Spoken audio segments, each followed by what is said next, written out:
Olá, então nós estamos aqui nessa nova parte da nossa aula sobre desenvolvimento na primeira infância e nós vamos falar agora especificamente do conceito de permanência do objeto, que nós já falamos na aula passada, na parte passada, na verdade, que é a respeito da percepção, né, que a criança tem. Quando acontece essa percepção que a criança precisa ter de que o objeto continue existindo mesmo que ela não esteja, mesmo que não esteja no seu campo de visão, né? Então, muito do que nós falamos em desenvolvimento, nós temos base muito no Piaget, né, que foi um dos grandes teóricos aí que nos auxiliou a entender melhor como ocorre o desenvolvimento infantil.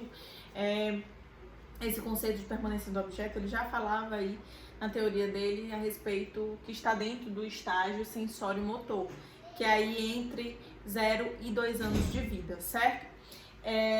Bom, de início o bebê ele não tem essa noção de que o objeto, como nós já falamos, que ele permanece existindo mesmo que ele não esteja vendo, certo? Então vamos lá. Entre 4 e 8 meses, o que acontece? Um objeto, por exemplo, que a criança está segurando e que ela deixa cair no chão, certo? Então ela deixou cair no chão, ela procura o objeto. Se ela não encontrar esse objeto, o objeto não vai existir mais.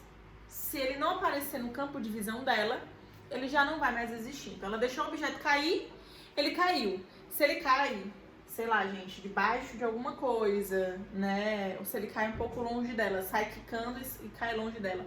Ela procurou, não tá mais no campo de visão, então aquele objeto não existe mais para ela e ela vai seguir a vida e vai continuar fazendo alguma outra coisa, certo? Entre 8 e 12 meses de vida acontece o que a gente chama de erro A não B. Aqui a gente já tem uma maturação melhor cerebral e, portanto, a criança ela já vai começar a realmente procurar o objeto de uma maneira mais incisiva. Então, o que acontece? Por exemplo, se eu pego um objeto e escondo, se eu pego uma bola e escondo atrás da porta e peço para minha filha procurar, ela vai procurar o objeto atrás da porta, ela vai procurar a bola atrás da porta até encontrar. Então, ela vai procurar e ela já vai ter um entendimento aí de que se ela me viu esconder atrás da porta, ela vai procurar atrás da porta. Vejam o seguinte, a gente está falando aqui de eu esconder um objeto, mas dentro do campo de visão ainda dela, certo? Então, eu vou esconder, mas ainda na frente dela, assim, brincando, certo? Então, ela vai procurar essa bola. Mas se eu pego, por exemplo, essa bola que estava atrás da porta, que eu escondi primeiramente atrás da porta, e escondo agora atrás do sofá, o que vai acontecer? Ela vai continuar procurando no primeiro lugar que eu escondi, que é atrás da porta. Então, o que acontece é que aqui o conceito de permanência de objeto, ele já está um pouco mais elaborado, mas a criança ainda tem dificuldade de estruturar bem isso. E aí o que acontece é que ela vai procurar atrás da porta, que é o primeiro lugar em que eu escondi, mas no segundo lugar que eu escondi, ela já não vai ter. Isso vai estar inclusive relacionado com a própria memória de trabalho. Lembram que a gente falou que a memória de trabalho ela aparece mais, ela se desenvolve mais tardiamente. Então ela vai ter dificuldade de elaborar a ideia de que eu já não tá mais, a bola já não tá mais atrás da porta, a bola agora tá atrás do sofá. Não, ela vai continuar procurando essa bola atrás da porta, que é o primeiro lugar onde eu escondi, certo?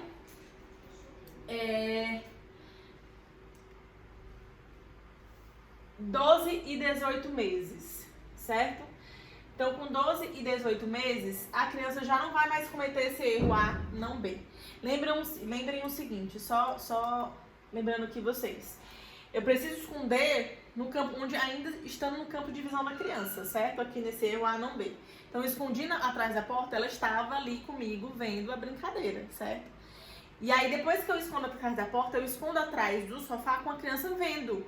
Mesmo a criança vendo que a bola foi removida atrás da porta e colocaram atrás do sofá, ela vai continuar procurando atrás da porta, certo? Esse é o erro A, não B.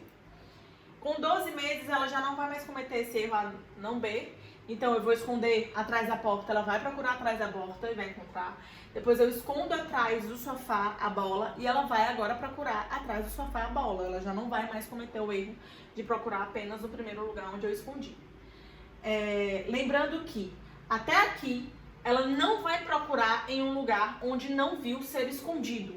Então, ela precisa estar vendo ser escondido, que foi o que eu falei pra vocês, para que ela possa ir procurar, certo?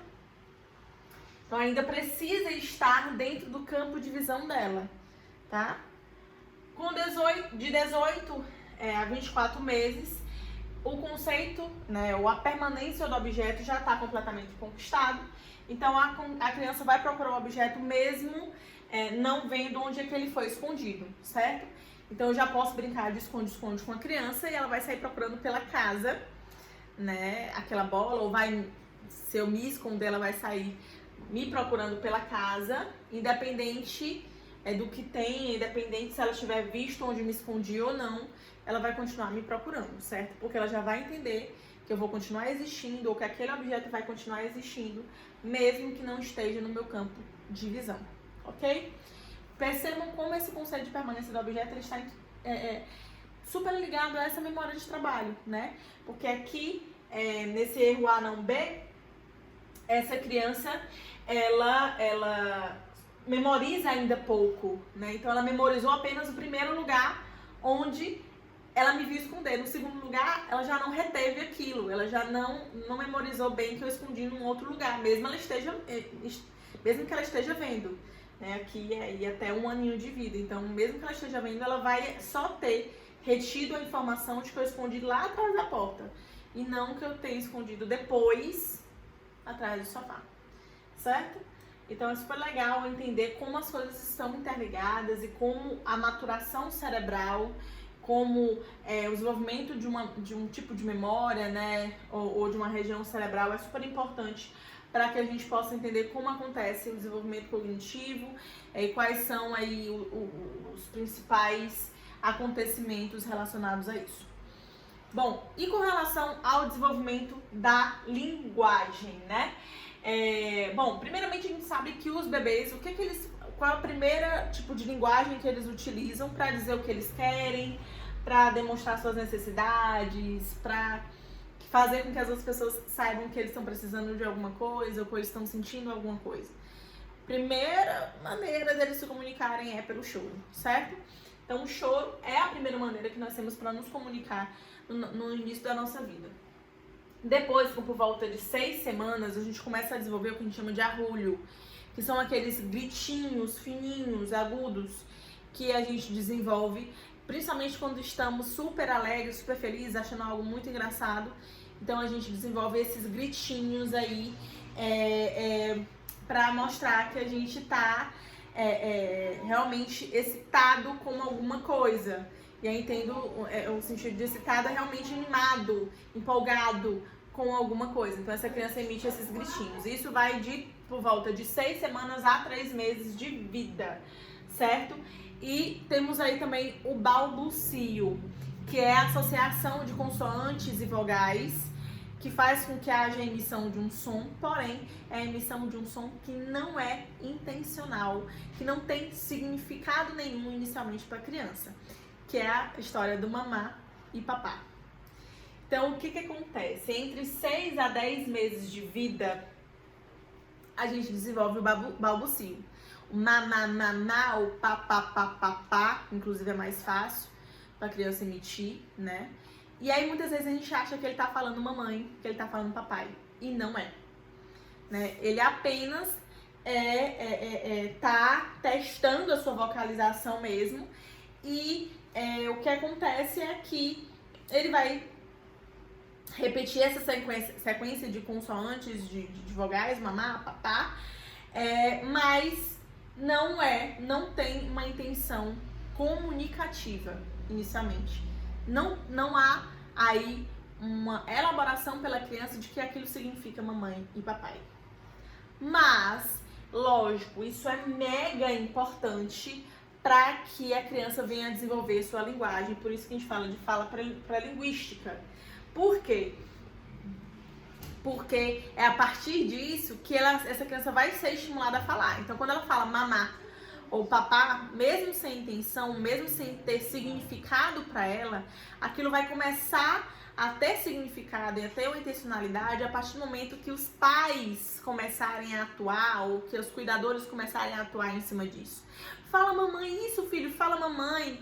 E aí essa criança vê e percebe E aí entra a ideia do condicionamento operante, né? A criança vê que ela tá recebendo uma consequência, ou ela tá recebendo uma atenção, e ela começa a ser super estimulada. Então, os pais começam a falar mamãe, mamãe, mamãe, mamãe, ou então papai, papai, papai, papai, fala papai, papai, papai. Até que aquela criança vai começar a imitar aquilo, e toda vez que ela imitar, ela vai perceber que ela tem uma consequência. Toda vez que ela imitar, ela vai perceber que tem uma consequência. Ela vai receber atenção, ela vai receber beijo, ela vai receber abraço, ela vai receber palminha. E aí ela vai começar a imitar aquilo, né? E aí até que aquilo tenha um significado real pra ela, né? Que aí quando ela realmente perceber que a mamá é relacionado à mãe e o papai é relacionado ao pai, né? Mas aí é mito a gente achar que a criança entre os 6 e 10 meses, quando ela fala a primeira vez mamá, papá, é a fala intencional dela. Não é, tá, gente? E aí dentro disso a gente fala dessa imitação acidental e também dessa imitação intencional. Então, como a gente está vendo, inicialmente a gente tem uma imitação acidental dos sons da vida dessa criança, né? Essa criança imita, mas sem uma intenção, né? Ou sem uma significação daquilo. Depois ela vai imitar intencionalmente, por exemplo, o mamá e o papá, porque ela percebeu que os pais vão dar atenção e vão fazer carinho nela, vão dar beijo, abraço, mesmo que o mamá e o papá não tenham significado pra ela. Tipo, eu sei que eu tô falando alguma coisa, eu tô emitindo esse som, e eu tô recebendo atenção. Então eu vou continuar emitindo esse som, mas eu não sei ainda o significado desse som, né? Que mamá é referente àquela mulher, àquela minha mãe, e que papai é referente ao papai, certo? Então, mas que a imitação é super importante, porque é essa imitação que vai ser precursora de uma significação, de uma linguagem realmente, né? Com intenção e com significado. Então, imitar nessa fase da vida é super, mega, ultra importante para a criança, ok? E aí até por volta de 1 aninho, né? Ela vai estar mais familiarizada com os sons, e aí ela realmente vai estar falando com intencionalidade, com significado aqueles sons, ok? Então aí ela tem, né? Ela vai, a gente vai falar, vai desenvolver melhor sobre isso, né? Por volta dos 10 a 14 meses ela já vai começar a falar com intenção, significado as coisas. Bom, e a questão do ouvir, né? Do reconhecimento dos sons e da estrutura da linguagem. Então, a capacidade de perceber sutis diferenças entre os sons, por exemplo, qual é o som da minha mãe, qual é o som das outras mulheres, né? De perceber que aquele som que eu estou ouvindo é o da minha mãe. Não, aquele som que eu estou ouvindo é de uma outra pessoa qualquer, não é o da minha mãe. É a base que a gente tem para imitar os sons da linguagem, certo? Então, nós temos alguém ou algumas pessoas como referência para que nós possamos imitá-las, né? Então, geralmente são as pessoas que são mais próximas de mim e aquelas pessoas que agem ou atuam mais comigo. Então, se eu tenho uma mãe que é extremamente calada, que não interage comigo, vai ficar cada vez mais difícil eu realmente desenvolver uma linguagem. Se eu tenho pessoas ao meu redor que estão extremamente caladas e que não interagem bem comigo, como é que eu vou imitá-las? Começa daí, né? Lembra que eu falei aqui da imitação. Como é que eu vou imitá-las, né? Se eu não consigo nem perceber qual a diferença entre os sons, eu não consigo perceber nem a diferença entre o som da minha mãe e o som de outras pessoas. Então, como é que eu vou imitar? Como é que eu vou referenciar alguém para que eu possa imitá-lo? Certo? Bom, essa capacidade de perceber essas sutis diferenças ocorre quando? Ela ocorre, pasme, antes de nascer. Existem estudos que falam que ainda no 2º trimestre de gestação, os bebês eles já conseguem diferenciar o som da mãe de outras mulheres, de outras pessoas, certo? Então, logicamente, se essa mãe fala com esse bebê, se essa mãe conversa com esse bebê dentro da sua barriga, esse bebê já consegue adquirir essa capacidade de diferenciar esses sons, né? Então é super interessante isso, porque a gente sabe que desde a barriga da mãe esse bebê já escuta e ele já consegue perceber essa diferença. Já há um mecanismo de percepção de diferenças sutis entre os sons. O som da minha mãe e o som de outras mulheres é diferente. Então, a gente na próxima aula vai continuar falando sobre linguagem, sobre sons, e eu aguardo vocês pra gente continuar falando sobre esse assunto super interessante. Um abraço e até lá!